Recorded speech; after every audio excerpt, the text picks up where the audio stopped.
Les amis, bonjour, j'espère que vous allez bien et que tout se passe pour le mieux pour vous. Le Real Madrid a fait un partout au Betis. Et je suis un peu dégoûté, je vais pas vous mentir. Je me suis un peu calmé, mais je suis un peu dégoûté, Le Real avait vraiment...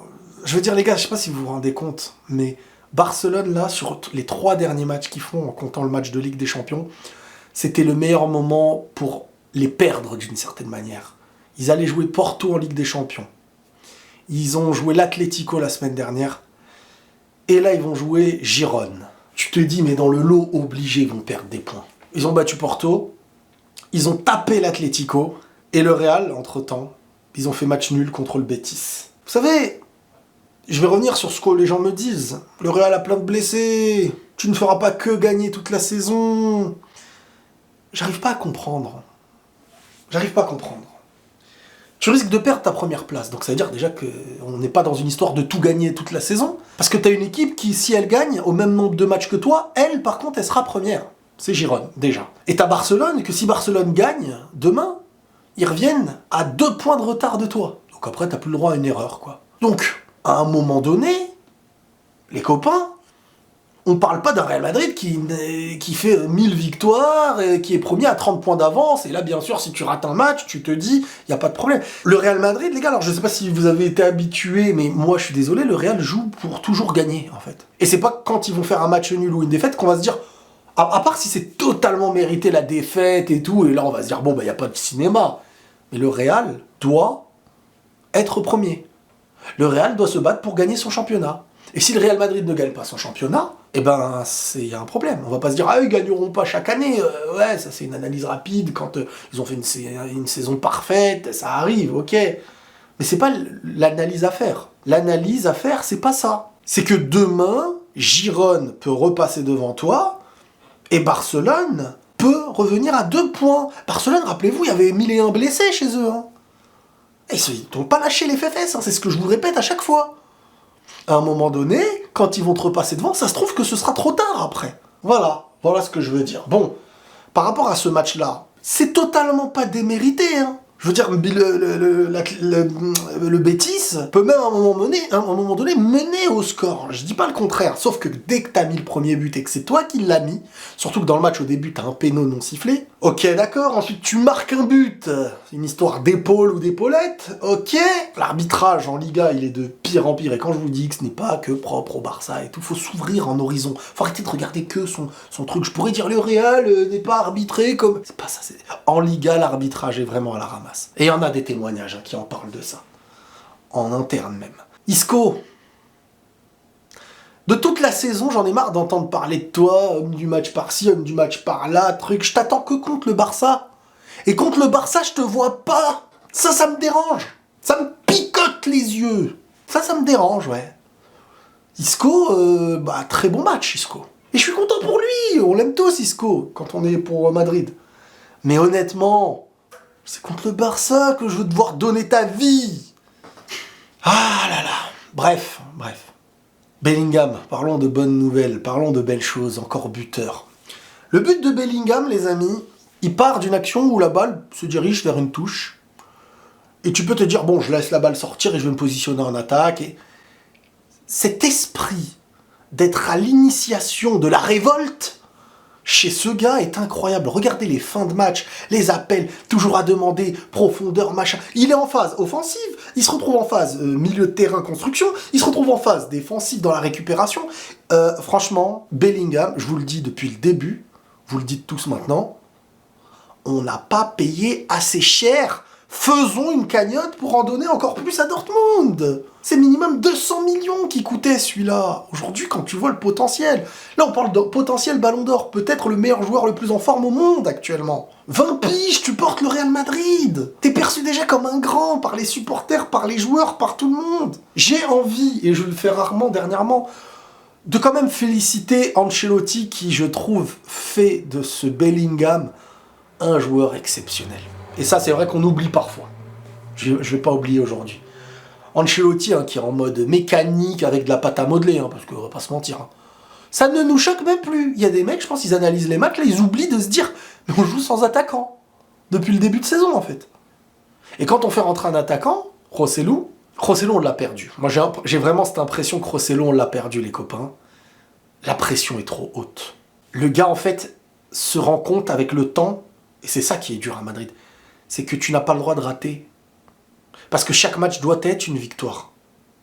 Et quand tu as des occasions qui peuvent être les buts de ces 3 points, et que tu ne les ramènes pas, t'es fautif. Et ça, c'est un poids qui est très dur à porter quand t'es pas un monstre. Bon, t'as Lucas Vázquez dans ce match qui remplace Carvajal. Lucas Vázquez en grosse difficulté. Physiquement en difficulté, balle au pied quand il est pressé, difficulté, beaucoup de passes ratées. Mais moi, je ne peux pas lui en vouloir. Ce n'est pas son poste. Il n'a pas été formé pour ça, il n'a jamais été au très haut niveau. Aujourd'hui, c'est pas facile. Alors si tu me dis, vas-y, tu mets lui. Mais t'as à gauche, bon, je veux pas critiquer à gauche parce que Mendy, je trouve qu'il revient bien. Honnêtement, je trouve que Mendy revient bien.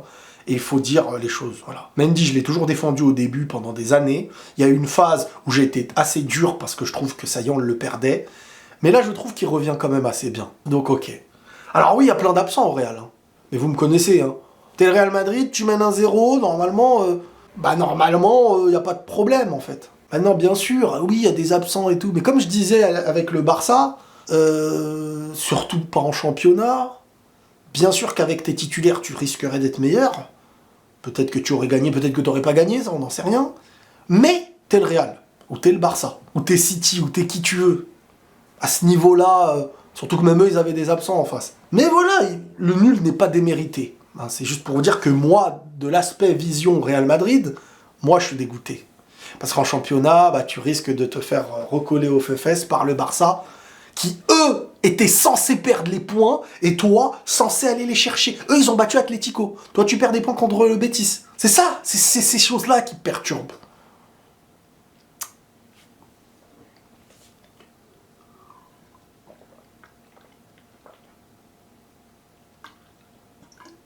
Ouais, c'est de l'eau au citron. Bon, un peu bizarre le goût. Donc voilà, moi, c'est ça qui me dérange. Maintenant, encore une fois, j'ai envie de revenir sur Rodrigo. Alors, les gars, je ne l'ai jamais vu aussi bon en élimination, en 1 contre 1. Je ne l'ai jamais vu à ce niveau-là. Chaque balle qu'il a, il est là, il t'élimine 1, 2.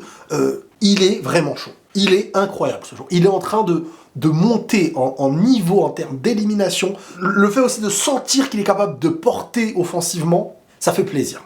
Ça fait extrêmement plaisir. Après, t'as Kroos, Modric, Valverde. Faut pas oublier un truc, j'ai vu des gens me dire Valverde, il est moins visible qu'avant. Les gars, n'oubliez pas, il n'y a pas de Tchouaméni, il n'y a pas Camavinga, il n'y a pas de joueur à aspect défensif. Il est obligé de compenser ce vide. C'est un joueur intelligent. Il va pas prendre le boulot de Bellingham, prendre le boulot de Rodrigo, quand tu sais qu'il manque les mecs qui comblent défensivement. Donc voilà, Rudiger, toujours au sommet, là pour moi, il est impressionnant, Rudiger. Sinon, Lunin, j'aime beaucoup aussi, les gars. Bon, il s'est mangé une minace, mais quand tu vois au ralenti l'effet du ballon, c'est incroyable. L'arbitre, il a failli nous mettre une doudouille quand même. Hein. Parce qu'à un moment donné, Mendy, dans sa course, vous savez, dans le foot, alors, il faut avoir joué au foot pour ça, parce qu'encore une fois, il y a des personnes qui n'arrivent pas à constater. Quand tu cours au foot et qu'un mec derrière, au moment où ton pied il est comme ça, et qu'un mec derrière toi, sans faire exprès, il te touche un peu, tu te fais un croche-patte en tombant. Il y a des gens qui croient qu'il a fait semblant et qu'il a fait exprès. Ça se voit que vous n'avez jamais couru au foot devant un gars qui, derrière, au moment où votre pied est derrière, il vous bouscule un peu le pied et votre pied tamponne devant et vous tombez. Ça, c'est faute! Ça, c'est faute! L'arbitre n'a pas sifflé, il a failli avoir but pour le Betis derrière. La VAR, je sais pas, il boit quoi? Il boit pas de la citronnade, ça c'est sûr. Bref, c'est des points perdus qui m'énervent. C'est des points perdus qui m'énervent, mais bien sûr qu'il est normal de parfois faire des matchs nuls. Mais moi, je comptabilise avec les autres, en fait, qui reviennent. Et Giroud qui peut repasser devant, en fait. C'est ça, je calcule un peu comme ça, les amis. On verra demain. Mais bref, le but de Bellingham, cette facilité technique. Je vois des gens, des fois, revenir sur ça. Il y a des gens qui pensent vraiment que Bellingham n'est pas un joueur qui a de la technique. En fait, les gens confondent technique avec esthétisme. Bellingham, il sait presque tout faire, aujourd'hui. Mais il a un style propre à lui, avec son gabarit. Un style propre à lui, et parfois beaucoup plus efficace que certains que vous considérez comme esthétiques. Le toucher est beau. Et tout. Oui, le toucher est beau. Mais quel est l'impact que ça mène à l'équipe? Comment tu portes ton équipe dans la difficulté? C'est incroyable comment Bellingham, là, 18 matchs, 16 buts, je crois. Dans la moitié de saison, là, s'il refait la même, il est à plus de 30 buts dans la deuxième partie. Vous vous rendez compte, les gars? Donc, Bellingham, en fait, il sait tout faire, ce gars. Aujourd'hui, personne ne peut parler parce qu'il est le joueur, à mes yeux en tout cas, le plus en forme mondialement. 20 ans au Real Madrid. Quand tu viens d'arriver. Normalement, c'est silence. Sincèrement, c'est silence. Ou alors on se dit, il est trop fort. Mais chercher des noises à ces joueurs-là, c'est une tarte derrière la tranche. Derrière la tête. Allez, tourne ta tête. Tourne ta tête. Ta direct. Voilà, allez, va allumer FIFA ou je sais pas ce que tu vas faire ta soirée, mais... Non, les gars, faut respecter à un moment donné le football. C'est hallucinant. Vos guéguerres, là. Pas ici. Bref, prenez tous soin de vous, les amis. À demain. Et la paix sur vous.